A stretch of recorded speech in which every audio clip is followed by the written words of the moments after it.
Hi, I'm Earl Silverman, editor-in-chief of the Journal of Rheumatology, and it is my pleasure today to interview Dr. Grace Wright regarding her editorial, which will appear in the July 2021 edition of the Journal of Rheumatology. Her editorial is entitled The Evolving Workplace in Rheumatology, the Effect of Gender.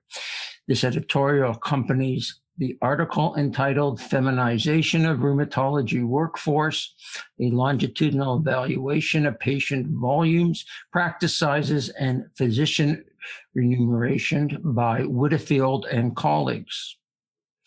Both the editorial by Dr. Wright and the article by Dr. Whitfield and colleagues are now available on the journal's website as open access for viewing. So I am pleased to be speaking today to Dr. Grace Wright, who is a rheumatologist practicing in Manhattan and who is from the Association of Women in Rheumatology, which is in New York, USA. Grace, I want to thank you for taking the time to speak to me and to our listeners, and of course, for writing your editorial regarding changes in the rheumatology workforce. Thank you so much for having me.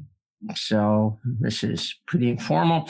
Just please highlight the important messages that you feel that the audience should learn both from your editorial and by the article by Dr. Whitfield.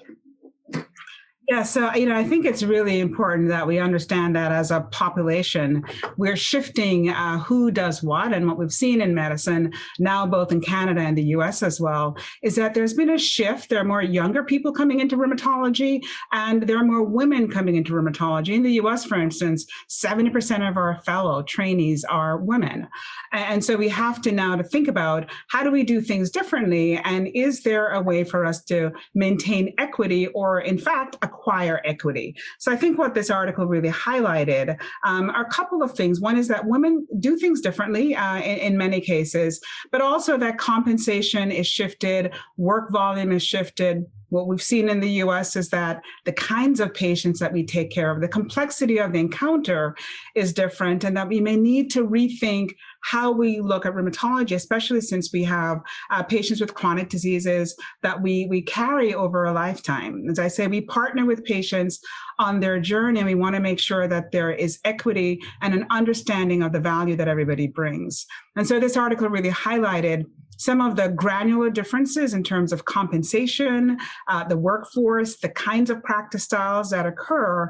But I think there's a way for us to really think about the value, not just the volume, and have equitable compensation based on value-based care and not just on volume-based care. And really, that's one of the things that we want to highlight as we seek really sort of equity in pay that's independent of gender.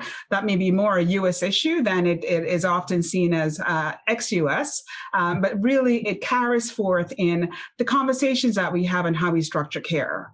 And I think in Canada, as it was highlighted, as you have a shift towards more women coming in, maybe working different numbers of hours, a workforce analysis needs to occur to say, will we have enough people in place to handle the delivery of healthcare using the current model that we have?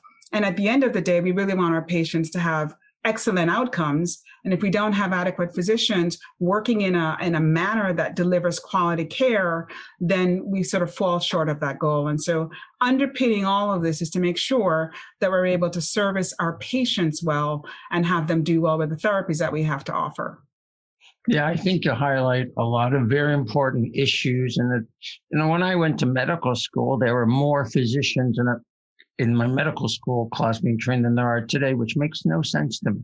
I mean, I'm sure it's an economic driven thing by our government, no more than that, where we don't have private medical schools. The government drives it, but it's pretty universal, I think. And I think it's very important that we do realize that things change. Our values change, our work-life balance change. And thank you for highlighting all that. I appreciate it. One more question. The last paragraph of the editorial is about moving forward and about some important issues that need to be addressed. So would you like to describe some of those issues, as many as you wish, and the implications for both rheumatologists and, as you said, really what matters are patients as well as us? Absolutely. And, had you asked me this 7 months ago, my answer would have been script A. But now with the pandemic and the influence that that has had on our younger people going into medicine, we've shifted again towards increasing a drive. The question is, how do we make this something that the younger generation wants to stick with so that they have the kind of work-life balance that they seek, they have the kind of parity and equity that they seek, and we still have good outcomes with all of this. So I think we really have to rethink the models of care, have a more collaborative approach so that it's multiple touches.